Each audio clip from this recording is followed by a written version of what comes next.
What's up, everybody? Welcome back to another episode of Rams Brothers. I'm your host, Dean, and I'm joined, as always, I guess not always, last episode he wasn't with me, by my brother and the other great host of this show, Nick. And Nick, I missed you last week. How are you? I'm good. I appreciate you taking the lead and talking to Jordan. I thought that was really insightful.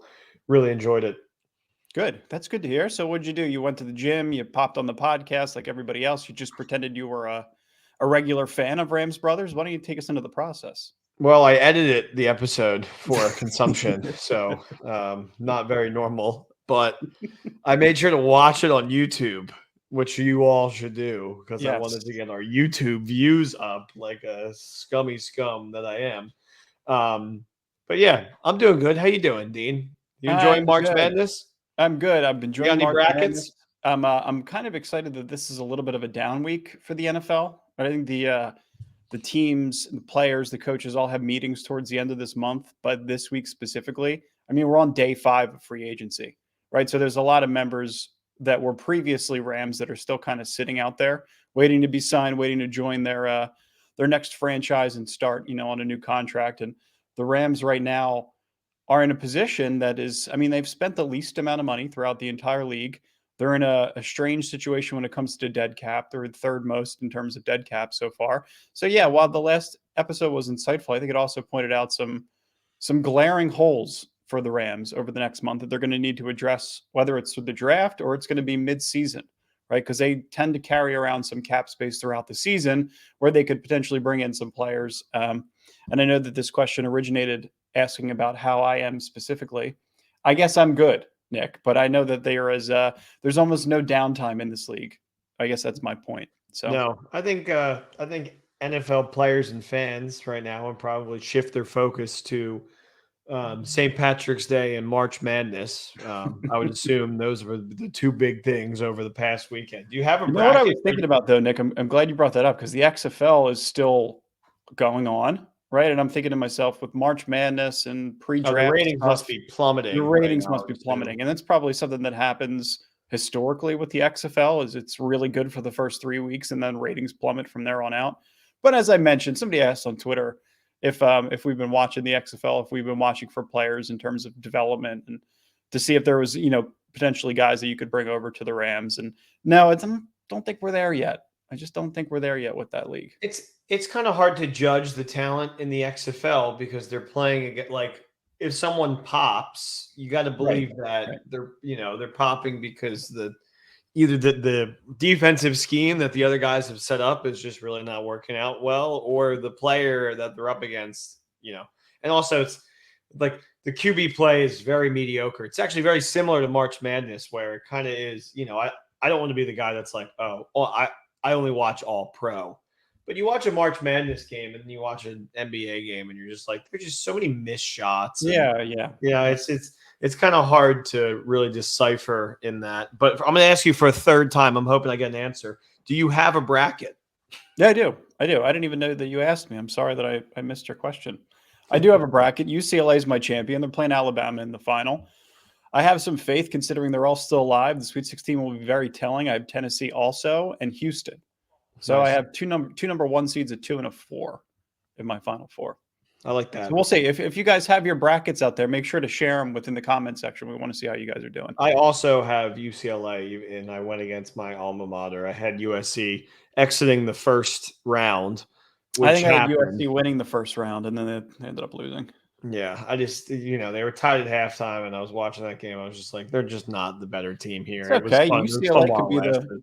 Yeah, the UCLA could be the premier football program. UCLA could be the California. Yeah. Well, speaking of fun while it lasted, Greg Gaines, Matt Gay, Nick Scott, all gone. No longer LA Rams. Tough to swallow. You take into consideration though that they really had no money. I mean, there was really nothing on the table in terms of cap space to be able to re-sign some of these guys. Matt Gay signed the most expensive, largest free agent kicker deal in NFL history of 4 years, $22.5 million. I mean, he was a cut from the Bucks, and the Rams brought him in for next to nothing and rejuvenated his career. And it's one of the many examples I think of the Rams over the McSnead era over the past 6 or 7 years, where they brought in players into the organization, then have essentially rejuvenated their career, brought them to a separate level, and have essentially earned them another contract, which is really interesting. So Matt Yeah, Gay yeah. now falls in that category. I feel like that happens kind of a lot with the McSnead era. Also, just to talk about a former Ram for a second, I saw somebody that McSnead gave up on maybe a little bit too early. Brandon Cooks got a Yeah. bag in Dallas today. I don't know if it was that they gave up on him too early. Yeah, he of course he gets a bag. I don't know if it's that they gave up on him too early. I think they just structured that contract so poorly. Right? Yeah, It's like, yeah, I mean, they backloaded it, and we talked about cash over cap with Jordan, how you put the cash in the front and you backload it with all this other cap space where it affects you in years 3, 4, and 5. And that was essentially how Brandon Cooks' contract was structured. I would have loved to have kept him there, but it's also upsetting considering with Brandon Cooks how he was moved for first round picks in his first 2 deals. I think the Rams swapped him for a 5th round pick for the Texans. Played a couple of years in Houston, won it out, and now he's in Dallas. And the Dallas also got Stephon Gilmore, so they're at least making some moves. Players that I feel like are a year past their prime, 2 years past their prime. That's Dallas's mo, though. yeah. I mean, the more I see the moves being made during the offseason, like Baker to the Bucks, Greg Gaines to the Bucks, the Panthers probably getting the first CJ Stroud or something. I just feel like the NFC is not like, if there's a time to strike, you have the Eagles, and really that's it. And the Like Niners Niners, and Eagles, the maybe Cowboys. Niners, Yeah, the Cowboys right? may be favorited this year to win the conference, or maybe not. Maybe it's Eagles or maybe it's Niners, but those are your top 3. Like, I mean, it's weird because it's just I want them to be at a point where they're making offensive moves, but it feels like everything that's happening to them is just thank you posts, and like people are exiting, and they're not really like re-signing or bringing many people back in. When you have the situation where you got Donald, Cup, and Stafford, and the NFC is as wide open, I think, as it ever has been. So I don't know. I guess Yeah, maybe they think they need to sit off another year, because that's that's the energy that I'm getting from them. The vibe is that they don't think that they have it this year, what it takes. well, no, I mean, they don't think that they have it to be able to go compete and win a Super Bowl, but they have it enough to be competitive. I think they're going to be able to field a roster that is competitive enough where they can compete every single week. They're going to score a ton of points offensively, probably give up a ton of points defensively. It's going to be one of the worst defensive schemes, maybe not schemes specifically, but the way that the players, the personnel fill out Raheem's scheme is going to be awfully frustrating, right? So that's going to be something that you kind of have to keep an eye on, is how does the defense developed? How are some of the kids that we drafted over the last 2, 3 years kind of fit into the mold for the future? I think we put out this tweet a couple of days ago, but I really think that this is the truth. 2021 and 2022, you have to evaluate across the draft class, across the unrestricted or the undrafted players, everybody that you have brought into the organization over the past 3 years that's still on the roster. You have to then determine if they could play, right? You have to determine if they could play for 2023. And then 2023 is going to be a massive sample size of players who could then you could bring along for the new window in 24 Yeah. and 25. So I don't think that it's necessarily going to be, they're not going to be 3-14. I don't think Sean McVay came back to be 3-14. I think he came back to be competitive in this season and then have the opportunity to then be able to go do similar things to what they did at the end of 2017 and 2018. So that's my hope, is that they continue to stay competitive. And I know that it's sad, and there's a sentiment for every single player that leaves. Like the Packers were, I think, the one team that was below us in terms of dollars spent so far in free agency. And the Matt Orzech contract, which was a former Rams player, ended up taking them over where the Rams were. So the Rams ended up falling and dead last in terms of money spent this year. But I mean, they're clearly laying out the blueprint. And you know what, Nick? They're dramatic. They go in one direction dramatically. They go, fuck them picks. They do this, they do that, all this crazy stuff to get over the top. And now you're seeing the complete opposite side of the coin, where they're kind of going low. They're pumping the brakes. They're getting rid of some of their top contracts to then be able to field a more sustainable roster for 24 and 25. So I feel like Yeah. that plan, it's been reiterated a few times by us, by Jordan, by many of the other writers on Twitter, on social media, wherever it may be. But I think that's the plan. I kind of wish, as a fan, and maybe, I'd like the curtain wasn't pulled back as much as it is right now. Yeah. Because I don't know, maybe it's just me being younger and more naive, but every year, even when it was like a Nick Foles starting quarterback year, I would convince myself that there was a point, probably very early on in the season, but there was a point where they could make a run and anything could really happen. And now we're kind of in this like purgatory placement after winning a Super Bowl and post going all in, that you're kind of just sitting here and you're like, well, this is it. This this is what the Rams look like. This is what they Yeah, are. but so here's my argument to that is, do you really want a deeper peek behind the curtain? Like No, you've gotten a press I'm conference. saying I Right? want the curtain to be closed. That's You know what I right. I'm mean? saying, yeah. So why, if you were look any further into it and they were to kind of wear every single move on their sleeve, I think would be an example of a front office of an organization that doesn't know how to keep things in house. Right. And I think that they've done a pretty decent job of that, with the exception of a few injuries along the way. The Todd Gurley injury is a really good example. The Jared Goff drama, the Jalen Ramsey drama. How there's leakages of stories being posted by Ramsey's camp, by Rams reporters, and nothing ever necessarily aligns. So yeah, there's some, maybe it's how much, I'm just fearful of like how much deeper could you get behind the curtain. Like the more they Yeah, tell you, the worse off you really are as a fan. you You said kind of it. want to know Like they're very drama centric. Like yeah. that's why for them to lay out a script in front of us, makes me just feel almost like we're entering like a different kind of, we're going past the Nick Snead era and we're going into like 2.0 or something.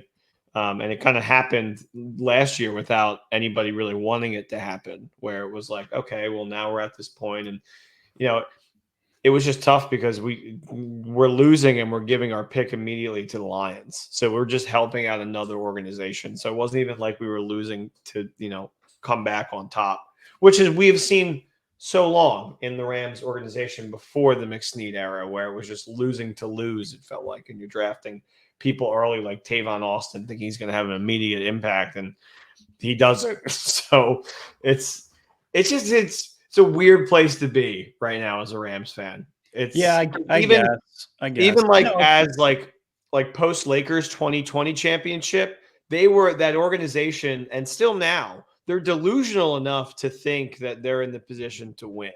And I guess you want your team to be run a little better, but as a I fan know. too, I feel like it still feels substantially better to what it was in the Jeff Fisher era. oh yeah, no Yeah, question, in the no I'm trying to question. remember the other guy.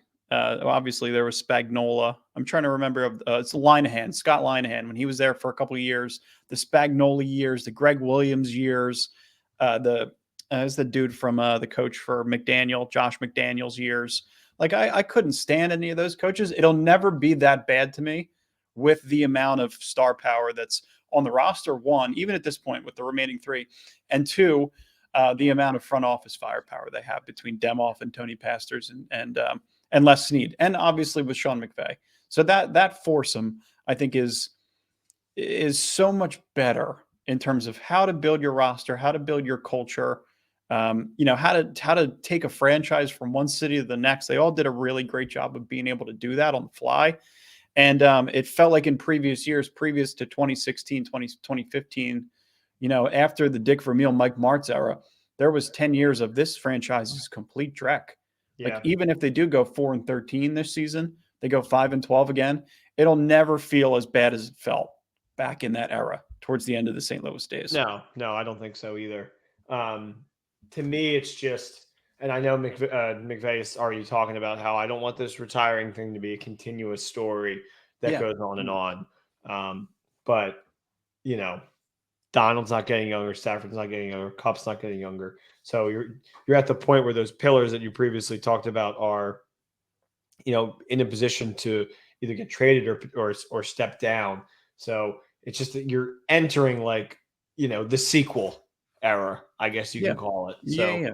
it's uncertain, and it's starting with kind of, a bit of a lackluster start, but it should be interesting. And also in that crappy St. Louis era, it wasn't as if they didn't see glory. Yeah. There was no expectation. Yeah, Right. there was no Super Bowl Yeah, but I like, still feel like right I in the I past. saw glory for guys like Chris Long and Robert Quinn There were players on that roster that I really kind of fell in love with. James Laurinaitis, Steven Jackson, Oh right? yeah. Guys that made it past the Martz and Dick Vermeil era that were still kind of on the roster 2007 to 2015 or so.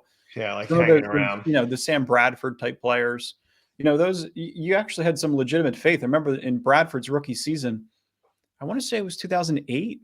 No, because then I was a freshman in high school at that I know. time. I'm trying to put it into where if you were a freshman, would that be 27? I think it was 2000. Yeah, I want to say it was 2011 was the year that they played Charlie Whitehurst in that final game of the season against the Seahawks. They were 7-9. They were 7-8-1 to end the season, and they were trying to get into the playoffs. So they would have beat Charlie Whitehurst and the Seahawks, then they would have gotten there. And I think it was. I got to figure out what year it was. Hold on, 2011 Rams season. No, I think it was earlier. Yeah, they were 2-14 in 2011. You're right. It was 08. It was Bradford's rookie season. It was my freshman year in high school.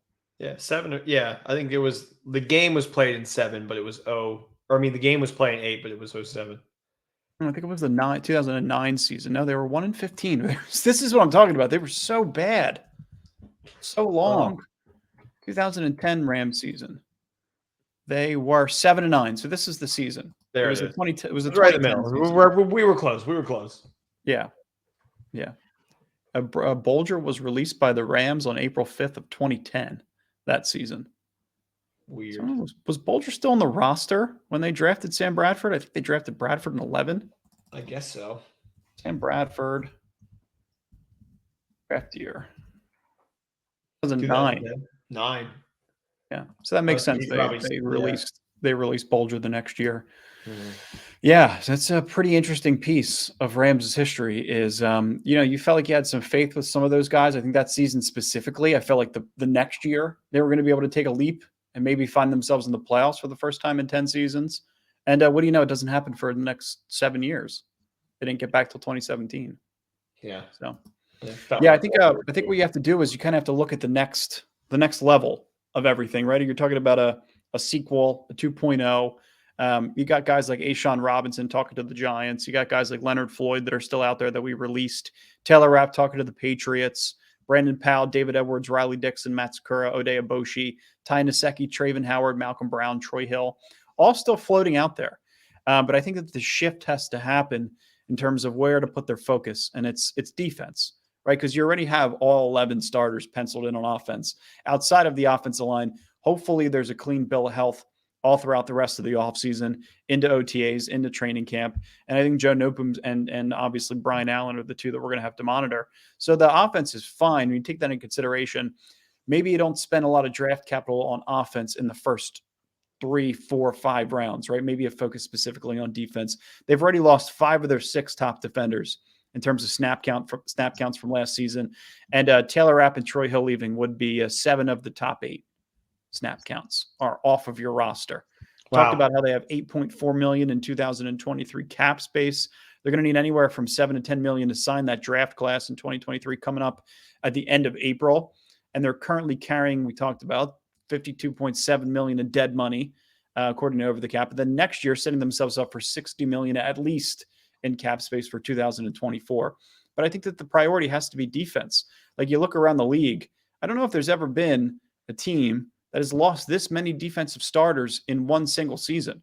Like I was listening to Howie Roseman on the radio talk about how they're going to prioritize offense. And it's kind of similar approach to what the Rams took, right? We're going to prioritize offense. We're going to let a lot of our defenders walk. You saw C.J. Gardner-Johnson get a deal with the Lions today. Darius Slay was released, and then he was brought back. James Bradbury signed a 3-year deal. Like there are, when it comes to the Eagles, they signed Fletcher Cox. They re-signed Jason Kelsey.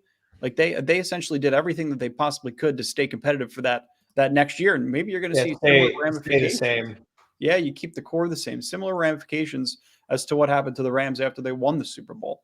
So you try to keep the core intact. So hard to get back when you play that many games. You start the season a little more fatigued than everybody else. Yep. You just went a lot longer.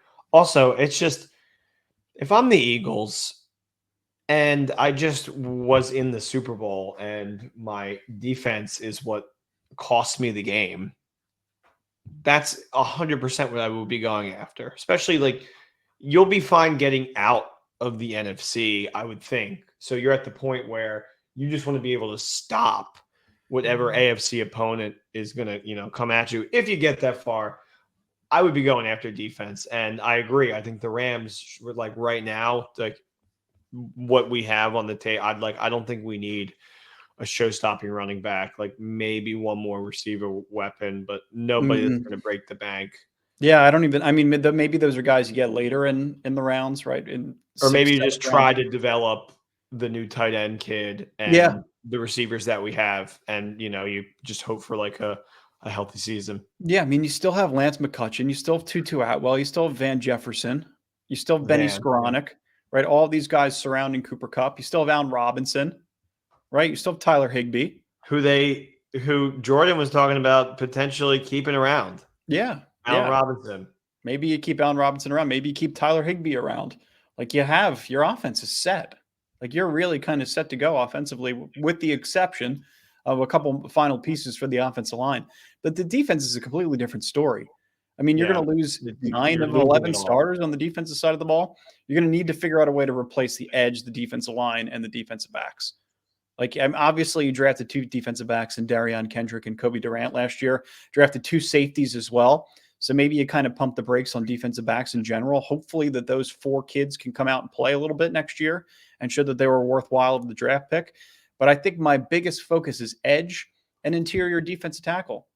Interior defensive linemen who can rush the passer, that are big enough to play a little bit, clog the A gap, can play nose tackle, can complement Aaron Donald, can take attention away from him. I think that should be our main focus, is just put all of your resources in the first 2-3 rounds into executing on draft picks for interior defensive linemen and edge rushers, because the Rams are a completely different team when they have a pass rush.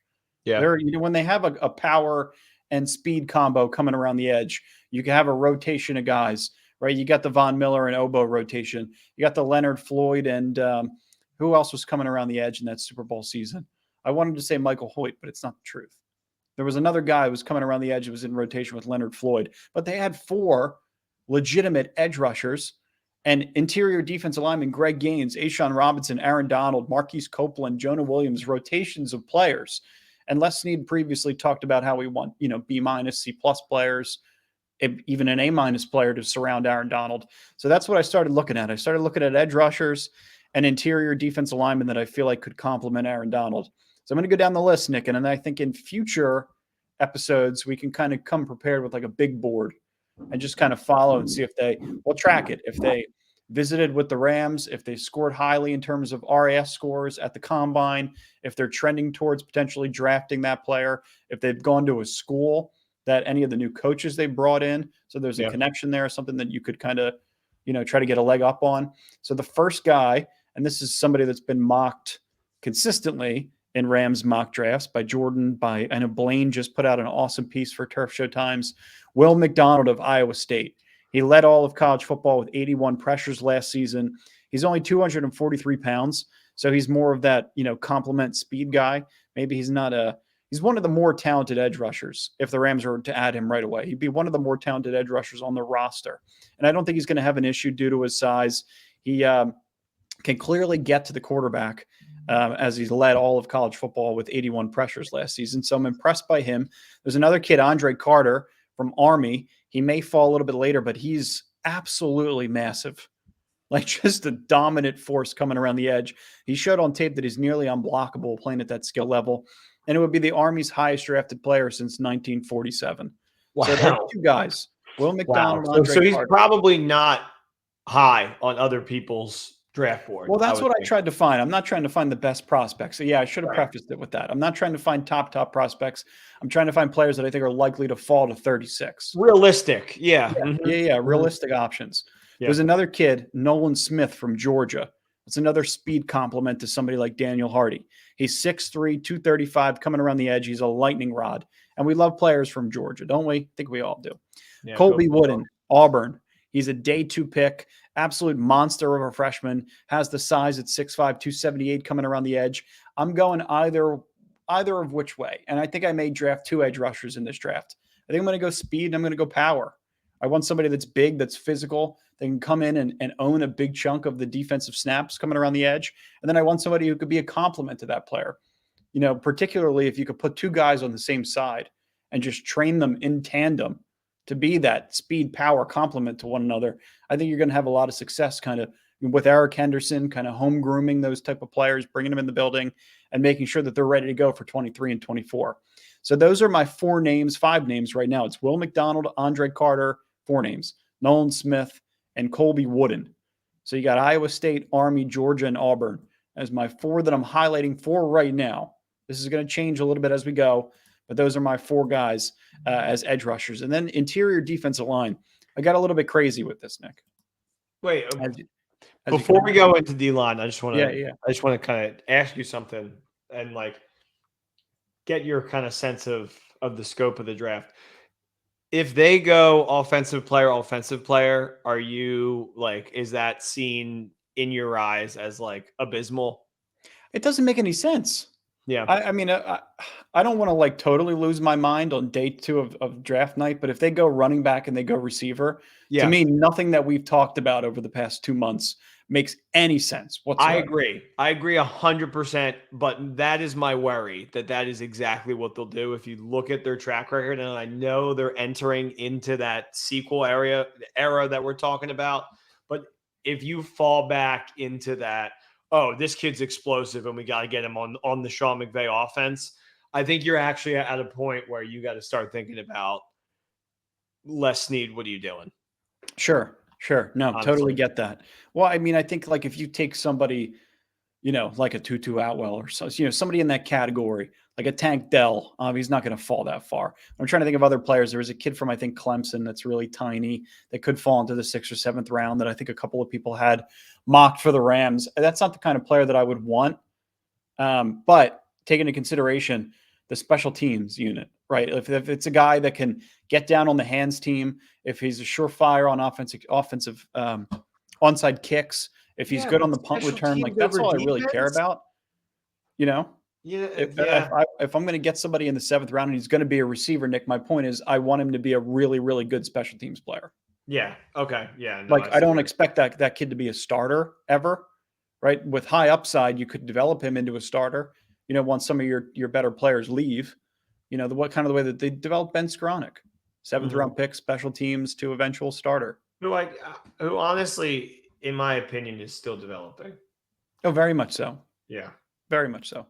Yeah. So yeah, I think the offensive side of the ball is not even something that I want to focus on outside of the fact that you probably need offensive line, running back, a kicker, a quarterback. Right. But it's not even something that I want to spend a lot of time on for right now. And we'll eventually get to it. But for right now, I want to focus on edge rushers and interior defense alignment. So these first three guys really listed here are all guys that I think it would kind of be a pipe dream if they fell into the 2nd round. I think the Rams would be in a really good position if they were able to scoop up either of these three players early on. There's Byron Young from Alabama. There's Aaron Donald's little brother, Khalija Cansey from Pittsburgh. There's Jalen Carter from Georgia.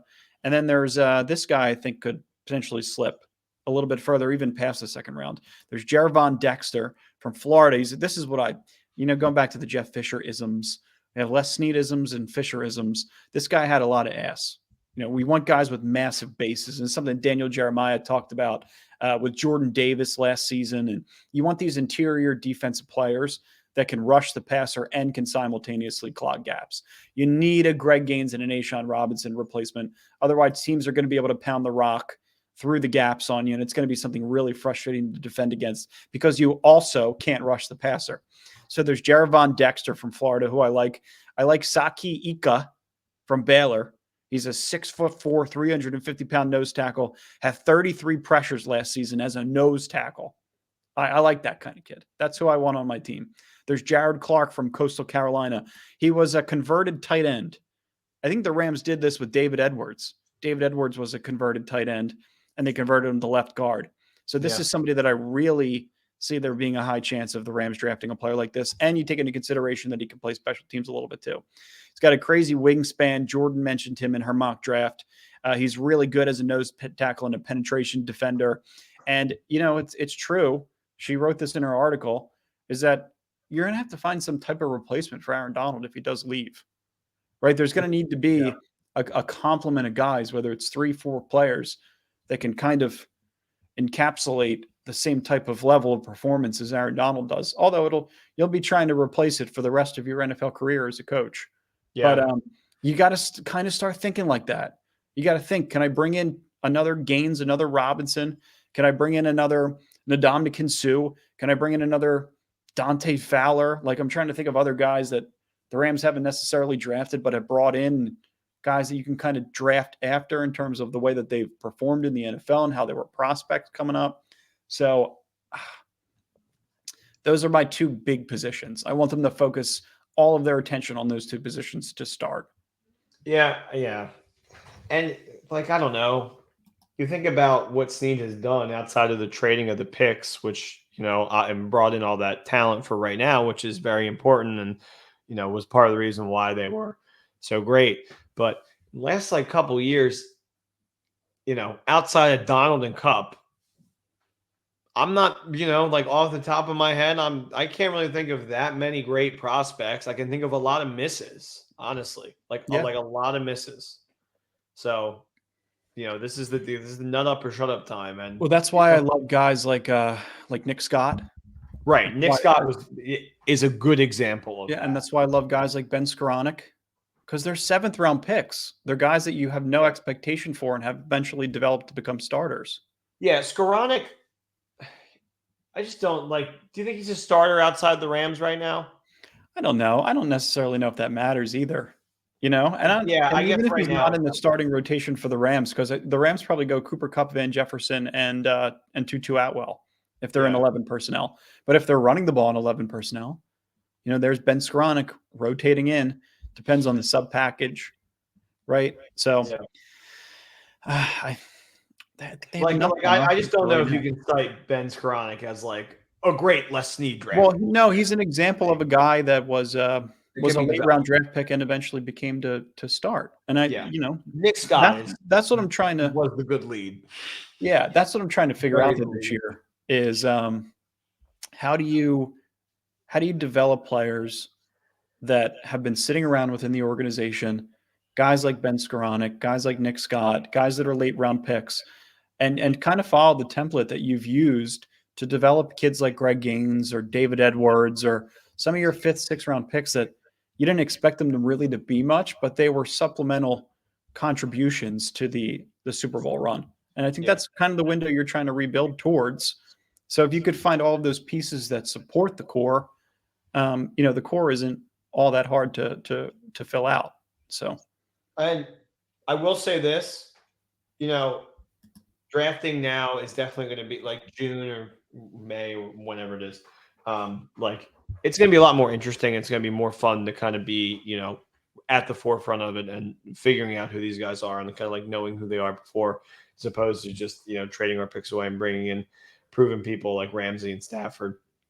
Yeah, it's more fun to be on the other side for sure. Yeah, I mean, like it is definitely a relief to not be in Denver right now and them kind of echoing what we did, where they just signed like everybody that they brought in the freaking Sean Payton, Kevin James, just completely changing the game. So and it feels like the pressure's on right now to make a giant impact. So it's two sides of the coin, because we've been there, and then earlier I was saying, well, I don't want to know if we're not going for it. But then on the other side, it's like there is a sigh of relief knowing that we're not trading everything and like reaching this insurmountable mountain.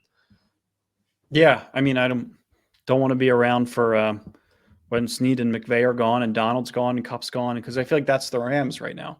That is a representation of the Los Angeles Rams, and when they're all gone, we're all going to be in Mexico. I'm going to be here. We're all going to Cancun. I'm not going anywhere. I know. I know what you mean. Yeah, no, I know. Yeah. I think that's all we got. Yeah. Anything else? You want to close this out with anything? Just one more thing about Aaron Rodgers. I just want to hear one more thing about him. What about him?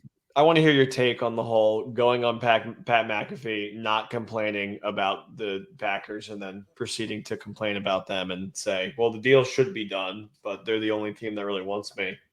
I don't find any like amusement in entertaining myself with like overwhelming amounts of drama. I think that the darkness is very, very weird. Like the whole darkness retreat is really strange.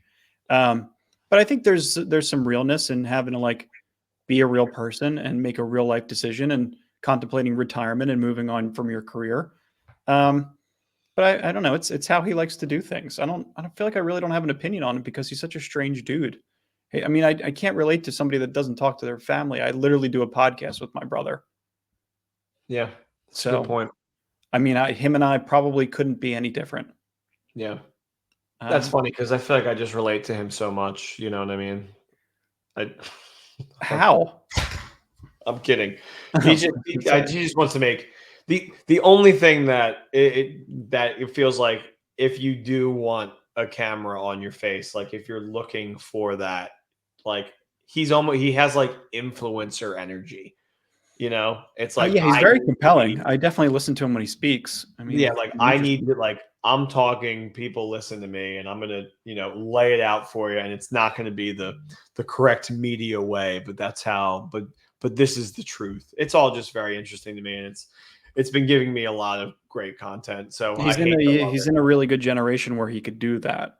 I Yeah, mean, it's players almost did that like in other ways in the past, like Randall Cunningham went on a cruise in the middle of the season in the mid '90s or late or early '90s, late '80s, and like he was kind of really boisterous, and it was something that was kind of behind the curtain because it wasn't, it wasn't made of news. It wasn't, he wasn't on a podcast. It was Joe Namath going all the way back to him wearing his jackets on the sideline. Or you look at the quarterback for the Bears. His name's escaping me right now. The guy always wore the sunglasses. Um, McMahon, yeah, right? I mean, those are all guys that probably would have done great in the podcast era, in the media era. All guys that like attention. Um, but I mean, Aaron Rodgers is just a beneficiary of somebody who's grown up in this generation and has 430,000 people watching his every move. So yeah. it's cool. I'd rather watch him play golf and talk shit to Patrick Mahomes. I love that. Yeah, I definitely want some more of that. yeah, I'm good with that. Cool. Cool. Think we're good. Thanks for listening, guys. Appreciate you guys listening. As always, make sure you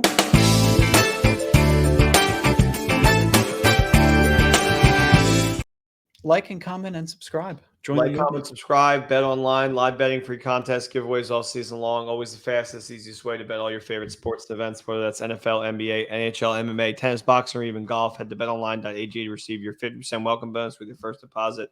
Make sure to use our promo code BLEAV to receive your rewards. Bet online where the game starts. Good stuff. Thank you, my brother. Thanks, guys. Take care. Horns Appreciate up. you guys listening. Go Rams. Peace. Peace.